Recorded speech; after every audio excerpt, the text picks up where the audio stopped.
নিরাপত্তা বিভাগ ইসলামী সালতানাতের গুরুত্বপূর্ণ বিভাগ হিসেবে গণ্য করা হয়। নিরাপত্তা প্রশাসনের প্রধান দায়িত্ব হল সকল পর্যায়ে শান্তি ও শৃঙ্খলা রক্ষা করা, আর এ কাজের দায়িত্বে থাকা ব্যক্তিবর্গ হবেন এমন সুশৃঙ্খল বাহিনী যারা ব্যক্তি ও সমাজের যাবতীয় নিরাপত্তা নিশ্চিত করবেন। মুসলিম সালতানাতগুলোর বেশিরভাগ অঞ্চলেই নিরাপত্তা প্রধানের উপস্থিতি ছিল।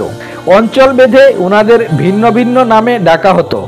আফ্রিকায় নিরাপত্তা প্রধানকে বলা হতো হাকিম, মামলুক সালতানাতের শাসনামলে বলা হতো ওয়ালি, আর মিশরে এই পদটি ছিল একটি গুরুত্বপূর্ণ পদ। সেখানে নিরাপত্তা প্রধান ছিলেন উচ্চ মর্যাদা সম্পন্ন ব্যক্তি। গভর্নরের অনুপস্থিতিতে তিনি নামাজের ইমামতি করতেন। দান, সদকা ও সালতানাতের অনুদান বিতরণ সহ অনেক কাজ তিনি সম্পাদন করতেন। মিশরের নিরাপত্তা বিভাগের কার্যালয় ছিল জামে আল আসকার নামক এক মসজিদের পাশেই। মিশরে নিরাপত্তা প্রধানের পদকে বলা হতো শর্তুহুল আলিয়া।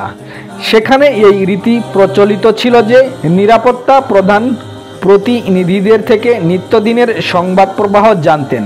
সালতানাতে কেউ ইন্তেকাল করেছেন কিনা, বড় কোনো আগুন লাগার ঘটনা ঘটেছে কিনা সে সম্পর্কে প্রতিনিধিগণ নিরাপত্তা প্রধানকে অবহিত করতেন।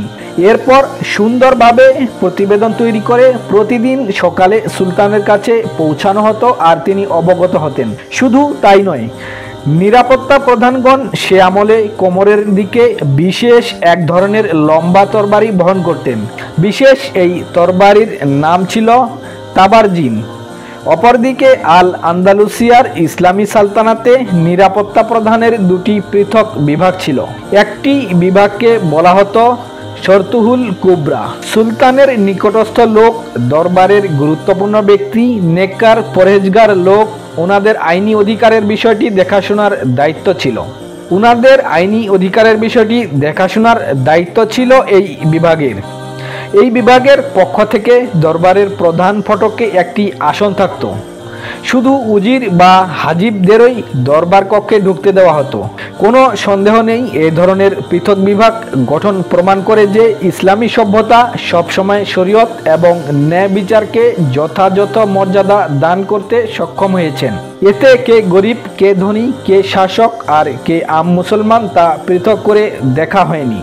আর দ্বিতীয় বিভাগকে বলা হতো শর্তুহুল সোবরা। এই বিভাগটি ছিল সাধারণ মুসলমানদের নিরাপত্তা নিশ্চিত করা এবং ওনাদের মাঝে আইন শৃঙ্খলা নিশ্চিত করার দায়িত্বে। আন্দালুসে নিরাপত্তা প্রধানের উপাধি ছিল সহিবুল মাদিনা। উল্লেখ্য যে ইসলামী সভ্যতা একটি আধুনিক ও পূর্ণাঙ্গ গঠনমূলক সভ্যতা। এতে কোনো সন্দেহ নেই যে মুসলিম সালতানাতগুলোতে যে নিরাপত্তা প্রধানের পদ ছিল তা অন্যান্য সকল গোষ্ঠীগুলো থেকে আলাদা ও সমৃদ্ধশালী ছিল। এমনকি অমুসলিমরাও মুসলমানদের এই বিচার ব্যবস্থা থেকে কায়দা কানুন চুরি করে বর্তমানে নিজেদের নামে তা চালিয়ে দিচ্ছে, নিজেদের প্রবর্তক দাবি করছে।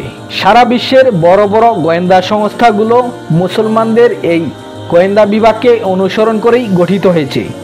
মূলত মুসলমানদের নিরাপত্তা বাহিনীতে পরবর্তী সময়ে বিধর্মীরা পুলিশ বাহিনী নামে নামকরণ করে, যা তাদের চৌর্যবৃত্তির সুস্পষ্ট প্রমাণ।